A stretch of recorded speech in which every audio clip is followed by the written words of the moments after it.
రేవంత్ రెడ్డి గారికి ఆయన చేసిన కులగణన తప్పని రఘునందన్ రావు అనలేదు, వాళ్ళ పార్టీ వాళ్ళు అన్నారు, వాళ్ళ ఎమ్మెల్సీ అన్నాడు, వాళ్ళే రచ్చరచ్చ చేసుకున్నారు. పాల్గొన్నారా లేదా? నేను పాల్గొన్నాను. నాకైతే మోమాట పాల్గొనని వాళ్ళందరినీ కూడా సామాజిక బహిష్కరణ చేస్తామన్నారు కదా. మరి చంద్రశేఖరరావు గారు సమగ్ర కుటుంబ సర్వే చేసినప్పుడు రేవంత్ రెడ్డి గారు పాల్గొన్నారా? ఇది ఒక ప్రశ్న. ఇప్పుడు Revanth Reddy has to answer it.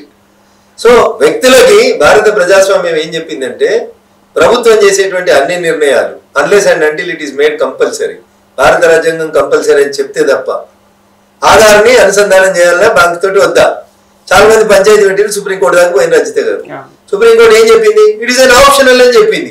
Revanth Reddy గారు కులగణన జరిగేటప్పుడు గైడ్ లైన్స్ ఇచ్చి కులగణనలో పాల్గొనకపోతే నీ ఆధార్ కార్డు రద్దు అవుతుంది, నీ రేషన్ కార్డు రద్దు అవుతుంది, నీ ఓటు అటు పోతుంది, నీకు ప్రభుత్వం నుంచి ఎట్లాంటి సదుపాయాలు రావు, నువ్వు ఈ దేశ పౌరుని కావు అని చెప్పనుంటివి. అప్పుడు అందరు సచ్చినట్టు పాల్గొన్నారు. See, your government has no particular stand on any particular issue. పొద్దున ఒకటి మాట్లాడతారు, మీరే పార్టీలో మాట్లాడతారు, రాత్రి ఇంకోటి మాట్లాడతారు. చంద్రశేఖరరావు చెప్పిండు, బొంబాయిలున్నా, దుబాయ్లున్నా, బొగ్గుబాయిలున్నా సచ్చినట్టు అందరూ ఒకటే రోజు వచ్చి మీ డీటెయిల్స్ అన్ని సమగ్ర కుటుంబ సర్వేలో చెప్పుర్రి, బర్రెలుంటే బర్రె చెప్పుర్రి, గాడిదలుంటే గాడిదలు చెప్పుర్రు అన్నాడు. నువ్వు కూడా ఎట్లా చెప్పనుంటివి? అప్పుడు చంద్రశేఖరరావు రాకపోతే ఆయన ఇంటి కూడా ఏం తప్పు కొడతావో కొట్టనుంటివి. ఎవరు వద్దంటారు రజిత గారు?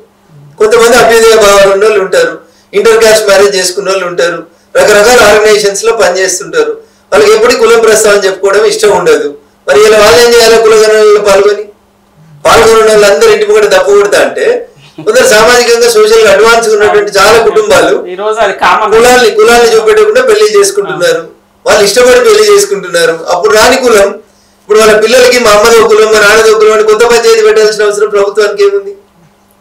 కుల రహిత సమాజ నిర్మాణం కోసం పోతామని చెప్పి Rahul Gandhi again where is driving.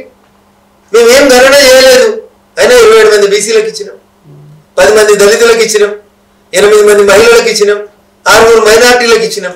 మాకు సామాజికంగా కొంచెం స్పృహ ఉంది. లెక్క చేసి గీత గీసి పంచి నిధి కులం అని కొట్లాడ పెట్టడం మాకు అవసరం లేదు. వెనుకబడిన జాతుల్ని అభివృద్ధి చేయాలి కాబట్టి 10 ఏళ్ళ బిఎన్ మధ్యలో ఒక రాజ్యసభ సభ్యుడు మీకు గుర్తుండాలి అజిత గారు. మన్మోహన్ సింగ్ గారు ప్రధానమంత్రి ఉన్న 10 ఏళ్ళు రోజు గాయం పట్టుకొని తిరిగేటోడు.